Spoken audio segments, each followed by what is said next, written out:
वाराणसी में चुनाव प्रचार खत्म होने में अब कुछ ही घंटे बचे हैं और हम हैं, ये जो आवाजें आ रही हैं, शोर हो रहा है, ये है यहाँ पर पावर लूम का।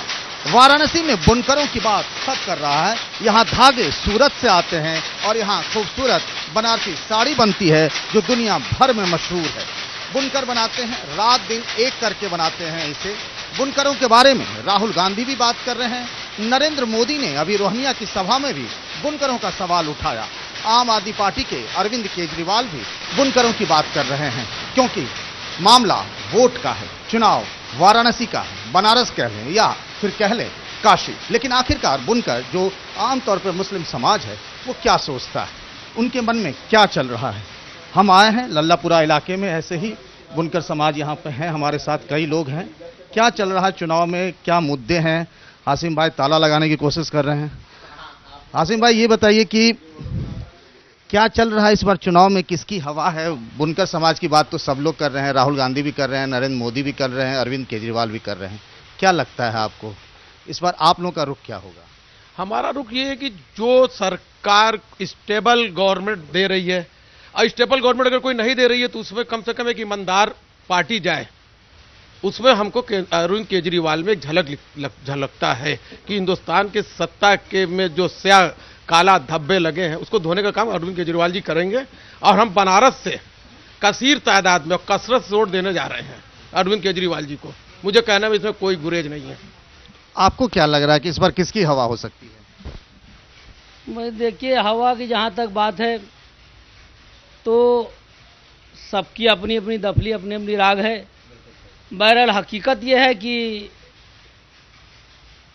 हमारे मुस्लिम समाज में ज़्यादातर लोगों का रुझान अरविंद केजरीवाल की तरफ है। मतलब ये है कि झाड़ू बहुत मजबूत हो गया है बनारस में। ये बाहरी उम्मीदवार की जो बात कह रहे हैं अजय राय की, अरविंद केजरीवाल बाहरी हैं, उसका भी कोई फर्क है। आप लोग उसके बारे में भी सोचते हैं क्या। देखिए, कहने को तो हर कोई अपना अपना कह सकता है भाई, कि वो बाहरी हैं, हम अंदर के हैं, समाज के हैं। मगर कहने का मतलब है कि कौन कितनी शहर के लिए काम कर सकता है, देश के लिए कर सकता है और कितनी क्षमता रखता है, ये तो जनता खुद ही समझ रही है। आसिम भाई, आपकी क्या राय है, क्या लग रहा है इस बार बनारस में वोट किस करवट बैठेगा। भाई हमने तो अपने समाज से एक दफ़ा अपील करना चाहा, लेकिन हम फिर नहीं किए कि जो सेकुलरिज्म की बात करता हो, जिसके अंदर सफाई हो, गुणवत्ता हो, देश चलाने के लायक हो, आप लोग उसको वोट करें और कोई पार्टी लेवल पर आप लोग ना जाएं। अब देश हित में तभी होगा जब अच्छे लोग इसकी जो है रहनुमाई करेंगे। बनारस में ऐसे कौन लोग दिख रहे हैं आपके चेहरे सामने। अब बनारस में बनारस की जनता जो है जिसको पसंद कर रही है, अभी आपके सामने बात आई है, लोग केजरीवाल की बात कर रहे हैं। अगर उनको बेहतर समझ में आ रहा है तो अच्छी बात है, बहुत अच्छी बात है। और ये पिछली बार मुख्तार अंसारी चुनाव लड़े थे बीएसपी से, उन्होंने कहा उनकी पार्टी ने कि वो अजय राय कांग्रेस को सपोर्ट है। उसका कुछ फर्क लग रहा है क्या आपको कि मुख्तार अंसारी के कौमी एकता दल ने कहा कि हम कांग्रेस के साथ जा रहे हैं, तो क्या उसका कुछ फायदा कांग्रेस को मिल सकता है क्या। देखिए, मुख्तार अंसारी की एक रॉबिनहुड फैक्टर उनकी एक इमेज जो थी समाज में, उस वक्त बेशक मुसलमानों ने बहुत जुनूनी होकर मुख्तार अंसारी को वोट किया था। वो वोट मुख्तार अंसारी की पर्सनालिटी पर गया था, ये बहुत इंसाफ परस्त हैं, गरीब परवर हैं, वो इमेज उनकी आज भी है। लेकिन उसके बाद मुख्तार अंसारी जब एक पार्टी की शक्ल में आए, जिसके राष्ट्रीय अध्यक्ष उनके भाई हैं, कौमी एकता दल, तो कैंडिडेट होकर के इलेक्शन लड़ जाना अलग चीज़ है, पार्टी का चलाना अलग चीज़ है। उन लोगों ने अपनी कारकर्दगी से ये साबित कर दिया कि पार्टी चलाने की पोटेंसी उनके अंदर आवाम को नहीं दिखी, और कहे का कोई बहुत ज़्यादा फर्क नहीं पड़ रहा बनारस के वोटरों के बीच। यही पोटेंसी न दिखने की वजह से उनका बेस खिसक गया और नतीजा ये रहा कि उनके कहने पर बहुत ज़्यादा असर मुस्लिम वोटों के डाइवर्जन का पर नहीं पड़ा, जो कि कांग्रेस की तरफ जाता। बनारस में समाजवादी पार्टी और बीएसपी के उम्मीदवार भी हैं, मुलायम सिंह भी लगातार मेहनत कर रहे हैं, मायावती की भी सभा है आज बनारस में। ये बताइए कि पूरे रेस से क्या सपा और बसपा क्या गायब हो गई हैं क्या।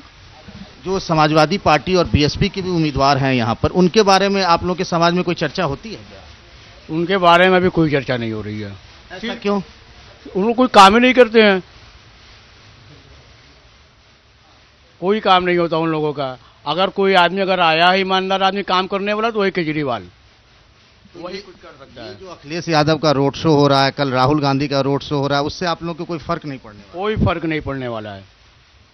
आपको क्या लग रहा है कि क्या एक तरीके से मन बन चुका है बनारस में आप लोगों के बीच में कि इस बार झाड़ू चलेगी? देखिए 80% मतदाता पहले से ही मन बना चुका है कि वो किस पार्टी को वोट देगा। अब ये तो 16 तारीख को ही पता लगेगा कि किसने किसको वोट दिया है। बाकी वैसे तो पहले से ही मतदाता ने मन बना चुके हैं कि किसको वोट करना है।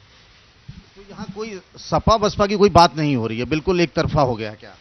सपा बसपा की तो बात होती है। मुसलमानों के बीच में आज भी मुलायम सिंह उतने ही लोकप्रिय हैं जितना पहले थे, लेकिन मुलायम सिंह ने जो बनारस से कैंडिडेट दिया उसने अपने इलेक्शन को उस तरह से स्टैंड नहीं किया जैसे कि मुसलमानों को उम्मीद थी कि वो नरेंद्र मोदी जी को अच्छी फाइट दे सकते थे। लेकिन वो उन्होंने अपने इलेक्शन को उस जगह पे नहीं ला पाए कि जिससे मुसलमान उनके पीछे भाग सकें।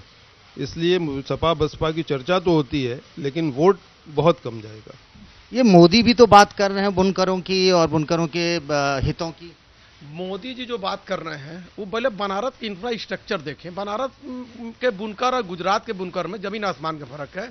हमारा इंफ्रास्ट्रक्चर वो तो सूरत का बनारस से कनेक्शन भी जोड़ रहे हैं। वो जोड़े हैं। पहले यहाँ की जो है इंफ्रास्ट्रक्चर में कर रहा हूँ उसको देखें। यहाँ के बुनकर हैंडलूम से पावर लूम में कन्वर्ट हुआ है। ये हाई पावर टेक्नोलॉजी को अभी सहन करने की उनके अंदर क्षमता नहीं है, ना उनके पास ऐसे जुगाड़ है। अब मोदी जी क्या लाएमल ला के तैयार करते हैं कि यहाँ के बुनकर गुजरात के पैरेलल आ जाएंगे? अभी मोदी जी बताएं। अभी तक तो मोदी जी के बात से नहीं लगता कि यहाँ कितनी हाई टेक्नोलॉजी वो लाएंगे और कैसे लाएंगे, उसकी क्या सूरत होगी। बनारस के अंदर एक दो पावर लूम चलते हैं, हजार पावर लूम एक स्पीड पर नहीं चलता। यहाँ की सूरत हाल सूरत की सूरत हाल से जमीन आसमान का फर्क है। ये आप लोगों ने मन ही मन में सब लोगों ने तय कर लिया कि आपस में बैठक करके तय कर लिया कि नहीं इस बार किसी एक के ही पक्ष में हम सबको जाना है? नहीं, ऐसा नहीं है। अब ये सब बातें खत्म हो गई कि हम लोग मीटिंग करें। आज जनता भी देख रही है कि शहर में क्या माहौल चल रहा है, और जनता ये भी देख रही है कौन पार्टी किसके साथ कितना जो है तो विकास की बात करता है, उनके साथ कितना विकास करता है। आज बनारस आप 25 साल से देखिए भाजपा की हुकूमत रही है। यहाँ सांसद, मेयर, विधायक, सभासद सारी अमला भाजपा की, और बनारस देखने के लायक नहीं है। आज तो 2-3 महीना से मानते हैं हम यहाँ का एहसान जो हमारे यहाँ का डीएम है कि उन्होंने बनारस को देखने के लायक शहर सड़क वगैरह से बना दिया। नहीं तो कल ये जो लड़ाई हो रही है डीएम के वर्सेस बीजेपी के, ये भी आपको क्या लग रहा है कि जानबूझ के किया गया? हाँ, डीएम यहाँ उंगली उठाने के लायक नहीं है। डीएम एक निष्पक्ष और बहुत ईमानदार आदमी है। हम तो यही कहेंगे कि बनारस में अगर ये 2-4 साल रह जाएंगे तो बनारस का नक्शा बदला जा सकता है। बहुत ईमानदार आदमी है। गंगा की बात क्या करें, गंगा उदास है, गंगा जली में जल नहीं, हम गंगा के पास। कुछ ऐसा ही हाल जो है बनारस में बुनकरों का भी है। सब उनके बारे में बात करते हैं, राहुल गांधी, नरेंद्र मोदी, जितने भी बड़े नेता, और आज से नहीं कई सालों से है। लेकिन पूरे के पूरे जो हमारे साथी समाज हैं यहाँ पर, उन्होंने मन ही मन में किसी एक के लिए, खासतौर से अरविंद केजरीवाल के लिए कहें तो मन बना लिया है। कैमरामैन प्रेम सिंह के साथ पंकज झा, एबीपी न्यूज, वाराणसी।